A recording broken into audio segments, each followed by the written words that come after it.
아멘. 예. 우리가 주일날 그동안 마가복음 말씀을 나누어왔습니다. 중요한 부분만 제가 말씀을 드린다고 했습니다. 오늘 이제 마지막으로 마가복음 16장 말씀 나누고, 다음 주일부터 다시 구약으로 들어가서 내유기 말씀, 제가 지금 창세기, 마태복음, 출애굽기, 마가복음, 다음 주 이제 내유기 이렇게 왔다 갔다 하면서 지금 주일날 말씀을 나누고 있습니다. 마가복음 16장 말씀은 예수님께서 이제 부활하셔서 제자들을 찾아오십니다. 그래서 찾아오시고, 찾아오신 목적이 있어요. 사명 주시고, 그리고 그 사명을 줄 때에 그냥 내버려 두신 하나님이 아니라 함께 일하시는 예수님. 그래서 오늘 제목이 찾아오시고 사명 주시고 함께 일하시는 예수님, 이렇게 제목을 잡았습니다. 오늘 시골로 가는 두 제자 이야기를 하죠. 이제 왜 시골로 이 사람들이 내려가죠? 더 이상 희망이 없기 때문에 그렇습니다. 이 두 제자만이 아니고 나머지 제자들도 마찬가지인데, 예수님을 지금까지 따라다닌 이유가 있죠. 왜 그러는 겁니까? 무슨 이 사람들이 하나님 나라에 대해서 관심이 있고, 또는 영생의 문제, 믿음의 문제, 이래서 예수님 따라다니는 거 아닙니다. 이 사람 제자들이 예수님을 따라다닌 이유는 그때 당시에 이제 그 로마의 속국이었지 않습니까? 그래서 그 로마의 식민지에서 벗어나기 위해서, 그래서 이 예수라는 사람을 통해서, 혁명을 통해서 로마의 속국에서 벗어나기 위한 그 목적으로 따라다녔죠. 그래서 이 사람들의 목적은 무슨 부활이니 영생이니 믿음이니 하나님 나라니 이런 데 관심이 없습니다.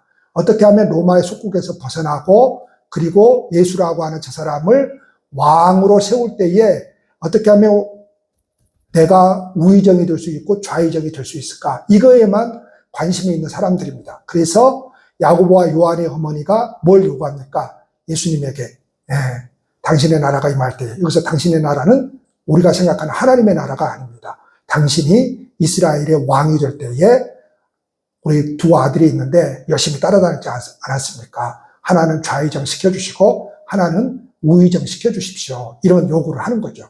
여기에 대해서 그 두 제자만이 아니고 다른 제자들도 다 마찬가지입니다. 그래서 다른 제자들이 나중에 이 이야기를 듣고 분노했다고 그러죠. 왜 분노하는 거죠? 자기들도 다 그 생각을 하고 따라다녔는데, 지금 저 야고보와 요한이 어머니 통해 가지고 지금 선수쳐서 지금 그 자리를 요구했기 때문에 그렇게 이제 분노했던 것이죠. 그래서 예수님께서 그 전에도 더우시면 난방 꺼버리죠. 더우시면, 혹시 더우시면 예수님께서 사역을 하시면서 하셨던 많은 말씀과 행위들은 하나님 나라에 대한 것이고 믿음에 관한 부분이고 영생에 관한, 생명에 관한 부분이거든요. 그런데 예수님을 따라다녔던 사람들은 그런 하나님 나라, 영생, 생명의 문제가 아니었어요. 그러니까 목적이 달랐던 것이죠.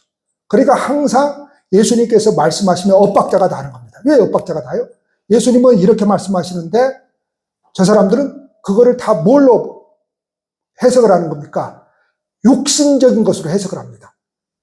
이 세상에서 어떻게 하면 잘 먹고 잘 살 수 있을까? 어떻게 하면 한 자리 차지할 수 있을까? 이런 것으로 다 해석을 해버리는 것이죠. 그래서 영적인 것이 물질적인 것으로 바뀌어져서 그들에게는 해석이 되어버리는 것이죠. 그래서 자꾸만 엇박자가 납니다. 하나님 나라에 대해서 이야기를 해도 그게 귀에 들어오지 않습니다. 마음에 들어오지 않습니다.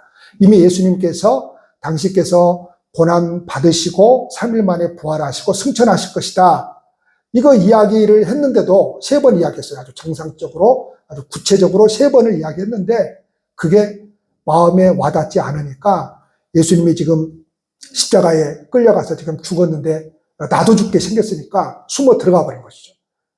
사람이 그러니까 이 세상에서 더 이상 희망이 없을 때 사람이 할 수 있는 것은 무엇밖에 없습니까? 눈물과 슬픔밖에 없습니다. 자, 그러면 하나님 믿는 사람도 분명히 눈물을 흘리는 시간들이 있을 것이고 슬픔의 시간들이 있을 것입니다. 자, 그런 차원이 아닙니다. 그런 차원이 아닙니다. 세상의 현실을 보십시오. 더 이상 희망이 없기 때문에 눈물을 흘리고 슬퍼합니다. 더 이상 희망이 없기 때문에. 그런데 예수 믿는 사람들은 희망이라고 하는 그 부활의 희망이라고 하는 하나님 나라에 대한 희망이라고 하는 이 희망이 있기 때문에, 이 소망이 있기 때문에 분명히 현실은 눈물 지을 수밖에 없고 현실은 슬픔뿐인 현실밖에 없습니다. 그런데 거기에서 주저앉아 있는 사람들이 아닙니다. 그리스도인들은 어디를 바라보고 다시 일어서는 사람들입니까? 바로 영원한 그 하나님 나라를 바라보고 예수 그리스도의 십자가를 바라보고 다시 그 눈물의 자리에서 슬픔의 자리에서 일어설 수 있는 사람들이 바로 그리스도인들입니다. 이 두 제자가 다른 제자들에게 가서 이제 우리가 예수님을 만났다. 처음에는 예수님인 줄 몰랐어요. 오늘 말씀 보니까 어떻게 기록되어 있습니까? 예수님이 그 두 제자들에게 나타났는데 다른 모습으로 나타났다고 그랬어요. 그러니까 예수님의 모습으로 나타난 게 아니에요. 다른 모습으로 나타났어요. 근데 다른 이제 그 똑같은 이 내용이 마태복음, 누가복음에도 기록되었거든요. 그래서 마태, 마가, 누가복음을 공감복음이라고 해요. 내용이 비슷비슷한 것이 많이 얽혀 있어요. 그래서 공감복음이라고 그러는데 다른 성경에 보면은 이 두 사람이 깜짝 놀랍니다. 다른 모습으로 나타났기 때문에 예수님인지 몰랐어요. 그리고 이제 헤어지고 나서 둘이 이상했어요. 느낌이. 이상하지 않냐? 아까 그 사람하고 이야기할 때 뭔가 우리의 마음이 뜨겁지 않더냐? 우리가 예전에 예수님의 말씀을 들으면서 살아갈 때 그 뜨거움을 경험했는데 뭔가 좀 다르지 않아? 그리고 나서 이제 그분이 이제 예수님인 줄 알게 되었죠. 그래서 지금 오늘 이 두 제자가 이제 그 제자들에게, 다른 제자들에게 가서 예수님의 그 부활을 이제 소위 말하는 자기들이 경험했다는 것을 만났다라고 하는, 부활의 예수님을 만났다라고 하는 것을 이야기를 하죠. 근데 이 제자들이 믿습니까? 안 믿습니까? 믿지를 않죠. 그런데 이 제자들이 이제 식사 시간에 예수님이 이제 그 식사 시간에 그 자리를 이제 방문을 합니다. 그러면서 그 제자들을 책망을 하죠. 책망을 하는데 두 가지를 책망을 합니다. 하나는 믿음 없는 것을 책망하시고, 그리고 또 하나는 뭘 책망하죠? 마음에 완악한 것을 책망합니다. 사람이, 그러니까 마음이 완악하다라고 하는 것은 마음이 완악하기 때문에 하나님의 말씀을 사람이 믿지를 않아요. 마음이 완악하기 때문에. 여러분, 우리가 기도할 때에 그 하나님이 믿어지지 않고, 그 하나님 나라가 믿어지지 않고 그냥 말하는 것이 그냥 믿어지지 않으면 뭐부터 해야 돼요? 믿게 해주세요. 그것부터 하지 말고요. 이 완악한 마음을 부드럽게 해주세요, 하나님. 그렇게 기도해야 돼요. 이 마음이 너무 완악하기 때문에 사람이 하나님의 말씀이 들려지지가 않는 겁니다. 그러니까 믿는 여러분들은 다 어떤 사람들이에요? 착한 사람들입니다. 믿는 사람들이 착한 사람들이에요. 믿는 사람들이 착한 사람들이에요. 이게 도저히 믿을 수 없는 것이거든요. 근데 예수님께서 책망을 하는데 믿지 않는 거 책망해요. 다른 거 책망 안 합니다. 여러분, 우리가 믿음으로 살려고 발버둥 치고 그렇게 살아가요. 근데 실패도 하고 실수도 하고 죄도 짓고 살아가죠. 일하다가도 일하는 사람이, 여러분, 청소하는 사람이 유리창 깨지 어떤 사람이 유리창 깹니까? 아무것도 안 하는 사람은 유리창 깰 이유도 없습니다. 차량 운행하는 사람이 사고 내지 운행도 안 하는 사람이 사고 냅니까? 여러분, 차량 운행하다가 사고 나면 그거 뭐라 하지 마세요. 그거 뭐라 하는 게 아니에요. 왜요? 봉사하다가 사고 나는 거지. 그럼 누가 사고를 내요? 차량 봉사하다가 사고 내는 거지. 청소하다가 이거 깨뜨려 먹는 것이고. 그거 뭐라 하지 마세요. 자, 우리가 하나님을 섬기면서 수많은 실수들을 합니다. 그것 가지고 여러분, 우리 보고 완악하다고 그러지 않아요. 하나님의 말씀을 믿지 않는 거, 이게 완악한 거예요. 그래서 예수님께서 지금 책망을 하는 거죠. 야, 내가 너네들한테 3번이나 내가 이야기했지 않느냐. 그런데 부활했다라고 하는 왜 이 소식을 듣고도 너네들이 믿지 않는 거냐. 그건 너네들의 마음이 완악해서야. 이렇게 지금 책망을 하는 것이죠. 그러면 예수님께서 사람에게, 인생들에게 찾아오신 1차적인 목적이 뭘까요? 믿는 자 되라고 찾아오시는 겁니다. 여러분, 세상에는 많은 종교가 있어요. 이제 세상 사람들은 기독교도 하나의 종교로 이제 생각을 하고 다 종교 이렇게 이야기를 하는 거죠. 그러나 기독교는 여러분 종교가 아니에요. 이제 세상 사람들은 이제 종교라고 해서 다 그렇게 포함시켜서 이제 이야기를 하는 거니까 제가 세상 사람들 입장에서 이야기를 할게요. 자, 모든 이 세상의 종교는 세상 사람들의 생각입니다. 인간인 내가 찾아가는 종교입니다.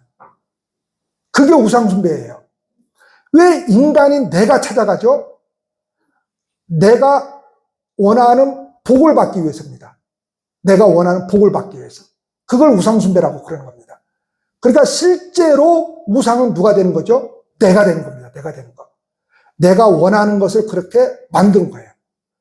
내용도 내가 만드는 거예요. 내가. 다시 말하면 그 신비한 나무가 있는데 그걸 우리나라에서 성황당이라고 그러잖아요. 그 신비한 나무가 있고 뭐가 있는데 거기 가서 돌 던지고 이거 걸어놓고 막 빌면 그게 복을 받아. 나을 수가 있어. 그 내용을 누가 만드는 겁니까? 내가 만든 겁니다. 내가. 그래서 그 행위를 내가 만들고 내가 하는 겁니다. 그러니까 신이 누구냐? 나입니다. 나. 신이 내가 되는 거예요. 그래서 우상숭배는 신이 내가 되는 거예요. 내가 원하는 것을. 이게 세상의 종교입니다. 인간이 내가 찾아가는 거예요. 인간 내가. 근데 기독교는 인간인 내가 찾아갈 수가 없습니다. 신이 찾아와 줘야만 내가 만날 수 있는 겁니다. 이게 은혜라고 하는 겁니다. 그래서 이게 은혜라고 하는 거예요. 그러니까 예수님은 우리를 찾아오셔서 우리가 예수를 믿게 되고 어떤 신앙의 어떤 행위들을 하는 것이지, 그분께서 나를 찾아와 주지 않았다면 우리는 어떤 신앙의 행위들을 할 수가 없어요. 잠시는 할 수 있어요. 물론 잠시는 할 수 있어요. 그런데 목숨 걸고는 할 수 없어요. 목숨 걸고는 할 수 없어요. 잠시는 할 수 있어도. 그래서 찾아오시는 예수님이십니다. 자, 그런데 왜 찾아오냐? 그 1차적인 목적은 믿는 자 되라고 찾아오시는 겁니다. 할렐루야. 여러분, 예수교는, 소위 말 예수교라고 말을 할게요. 예수교는 뭔가 우상숭배하는 것처럼 뭔가 행위를 해서 하나님 앞에 인정받는 게 아닙니다. 자, 우리나라 이제 유교가 너무 세기 때문에 특별히 또 이거 웅천동이 유교의 아주 텃밭입니다, 여러분. 유교의 텃밭이에요. 여기 정가들이 많습니다. 지금은 이제 많이 이제 우리 교인 수가 조금 늘어나면서 정가들이 그렇게 많지 않지만 예전에 전부 다 정가였습니다. 전부 다 정가였어요. 정가 손 한번 들어보세요. 시작. 지금은 몇 명 안 되죠. 예전에는 정가가 엄청 많았어요. 그 정가들이 지금 다 나가버렸습니다. 오목사 싫다고. 정가들 다 나가버렸어요. 여기가 정시 그 시족사입니다. 시족사.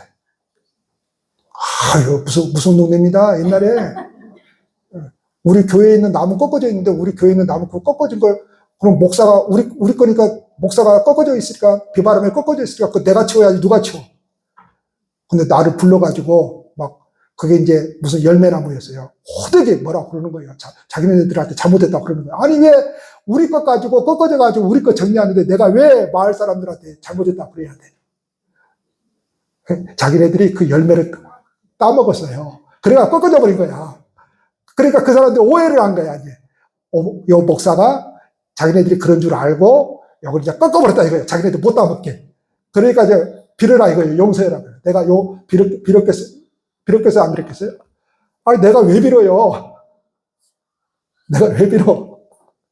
정가도 무서워요. 그러니까 이 정가들은 그냥 없는 것도 만들어서 그냥 용서해라고, 빌으라고. 무서운 사람들이 있어요.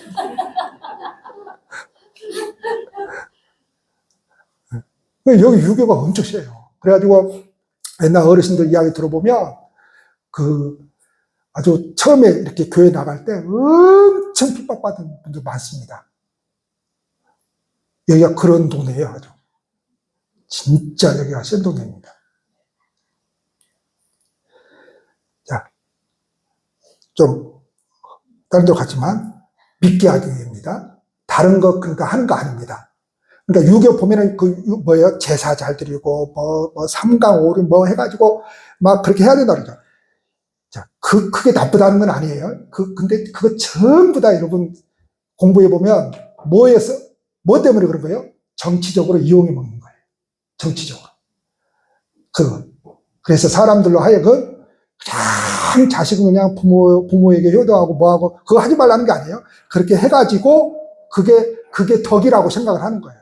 그래가지고 일반 사람들은 정치에 관심을 못 갖게 만들고, 그래서 거기서 벗어나면 뭐예요? 아주 못된 사람 되어버리는 거죠. 그래서 우리도 그게 너무 딱 뼈에 사무쳐 있잖아요. 그렇죠? 조금 잘못하면 저 사람은 아주 그냥 불효 막심한 놈, 이런 식으로 그냥 딱 박혀 있잖아요. 자, 다른 것을 요구하는 게 아닙니다. 하나님은 우리에게 뭐만 요구하느냐? 첫 번째로 믿는 자 되라고 하는 겁니다. 믿는 자. 그 예수님의 제자들이 예수님께 질문을 하죠. 하나님의 일을 해야 되겠는데 하나님의 일이 무엇입니까? 묻죠. 그러니까 이 사람들은 뭐예요? 유대인들이기 때문에 늘 이 율법을 통해서 하나님한테 옳게 보이려고, 인정받으려고 애썼던 사람들이잖아요. 그러니까 그런데 예수님이 하시는 말씀이 좀 다른 것 같아요. 그래서 질문을 하죠. 하나님의 일이 무엇입니까? 그러니까 예수님께서 딱 한 가지만 이야기합니다. 나를 믿어라. 그러니까 예수님을 믿는 것이 하나님의 일을 하는 거예요. 다른 거 하는 게 아니에요. 그러면 예수님을 믿는다라고 하는 그 의미가 뭐냐? 나는 그냥 마음으로 믿어. 그리고 아무것도 안 하는 것이다. 그게 아니에요. 예수님을 믿는다라고 하는 것은 이전에는 내가 내 인생의 왕이 되어가지고 인생을 살았던 거예요. 내가 주인 되어가지고 인생을 살았던 거예요. 그게 우상숭배잖아요. 근데 예수님을 믿는다라고 하는 것은 이제 내가 내 인생의 주인 되어서 내 인생에 내가 왕이 되어서 살지 않겠다. 내 인생에 예수님을 왕으로 모시고 살겠다. 이 고백이에요. 그러면 내 인생의 왕으로 예수님을 모시고 살겠다. 그러면 그 왕 앞에 하는 행위가 있어요. 형태가 있어요. 형태. 그 행위가 뭐예요? 꿇어 엎드리는 거예요. 자, 꿇어 엎드리는 것이 뭐예요? 예배예요. 예배예요. 꿇어 엎드리는 것이. 그러니까 우리가 꿇어 엎드린다라고 하는 것은 자기의 자존심을 버리는 것이고, 꿇어 엎드린다라고 하는 것은 자기를 포기해야만 할 수 있는 거예요. 완전히 납작 엎드리는 거예요. 이렇게 꿇어 엎드리는 행위가 예배입니다. 그러니까 믿는 사람은 당연히 뭐 하는 사람이에요? 자기 왕에게 뭐 하는 거예요? 꿇어 엎드리러 예배 드리러 나오는 사람이에요. 이게 믿는 자예요. 그냥 난 마음에 믿어. 이게 아니고 그분을 내 인생의 왕으로 모시고 나는 그분께 꿇어 엎드리는 그 예배자로서 인생을 살겠다라고 하는 것이죠. 그래서 믿는 자가 되라고 예수님께서 우리에게 찾아오시는 것입니다. 그래서 이 세상 가운데 눈물 많고 슬픔밖에 없는 이 세상 가운데서 영원한 그 희망, 영원한 그 소망 가지고 살아가라고 1차적으로 예수님께서 우리를 찾아오시는 것입니다. 그리고 그 예수님께서 두 번째로 사명을 주십니다. 어떤 사명을 주십니까? 복음을 전파하라고 하는 사명을 주십니다. 그런데 복음을 전파할 때에 하나님의 권능이 나타나는데 두 가지로 나타나요. 어떻게요? 복음을 전했을 때 믿는 자에게는 구원의 권능이 나타나는 것이고, 믿지 않는 자에게는 하나님의 정죄의 권능이 나타나는 거예요. 우리는 생각하죠. 복음을 전하면 저 사람이 믿으면 하나님의 권능이라고 생각을 하고, 믿지 않으면 하나님의 역사가 아니라고 생각을 하는 거죠. 자, 우리는 병이 나오면 하나님의 권능이 안 나오면 이건 아니야. 이렇게 생각하잖아요. 아니에요. 다 하나님의 권능이에요. 복음을 전했는데 믿는 자의 역사가 나타나면 하나님의 권능이 나타나는 것이고, 믿지 않으면 정죄의 권능, 그것으로 말미암아 그는 심판을 받을 수밖에 없는 하나님의 정죄의 권능이 나타납니다. 그리고 그 예수님께서 승천하시고 나서 우리와 뭐 하세요? 이제 너네들이 알아서 해. 지구의 일은 너네들이 알아서 해. 이러는 게 아니고 성령을 보내셔서 함께 일하시는 예수님입니다. 그래서 그 성령이 누구의 이름으로 오시죠? 예수님의 이름으로 오시는 겁니다. 그래서 성령을 받게 되면 예수님을 믿게 만들고, 예수님을 이야기하게 만들고, 예수님께 영광을 올려드리게 만들고, 예수님을 생각을 하게 만드는 거예요. 다른 거 하는 게 아니에요. 성령은. 다른 거 하는 거 아니에요. 성령은 그저 그 예수님에게 우리의 초점을 맞추게 하는 거예요. 성령은. 그래서 사명을 주시는데, 함께 일하시는데, 예수님께서 그냥 너네들이 알아서 해. 그게 아니고 우리와 함께 일하시는 그 예수님이십니다. 여러분, 만약에 우리에게 직분 주시고 뭐 우리가 인생을 살아갈 때에 꼭 직분만이 사명이 아니잖아요. 우리의 인생 자체가 사명이잖아요. 그러면 예수님이 이제 너네들은 네 인생 내가 할 일 다 끝났다 하고 네가 알아서 해라. 이게 아니에요. 우리가 살아가는 그 시간 속에 현실 속에 함께 하시는 예수님입니다. 할렐루야. 그래서 베드로와 요한이 나중에 그 함께 일하시는 예수님의 사역을 이렇게 이야기를 하죠.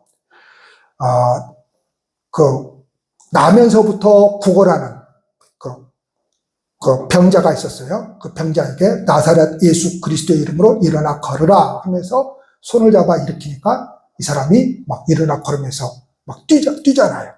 그러니까 깜짝 놀랐어요. 사람들이 어떻게 이런 일이 있지? 그러니까 그렇게 쳐다보는 이스라엘 백성들을 향해서 베드로가 이렇게 설교하잖아요.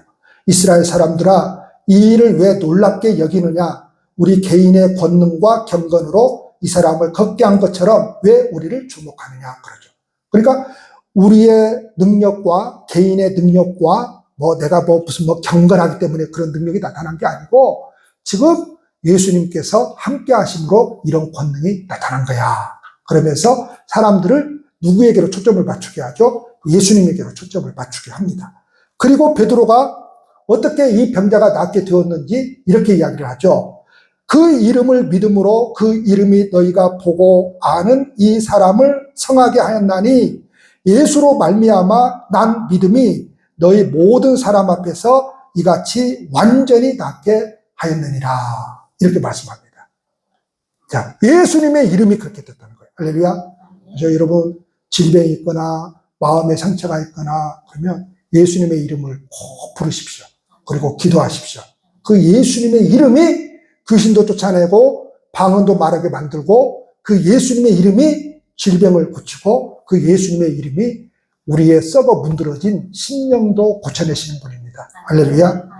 그래서 우리에게 주신 이 귀한 사명 또 이 한 주간도 우리가 우리의 인생을 그냥 나 혼자 살아가는구나 절대 그 생각하지 마십시오.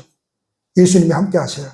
그래서 힘들고 어려운 일이 있고 슬픈 일이 있고 눈물 날 일이 있고 내가 어떻게 해결할 수 없는 인생의 문제들이 얼마나 많습니까? 그럴 때마다 예수님의 이름을 부르시면서 기도하면서 예배드리면서 그렇게 여러분의 인생을 살아가실 수 있기를 축복합니다. 기도하시겠습니다.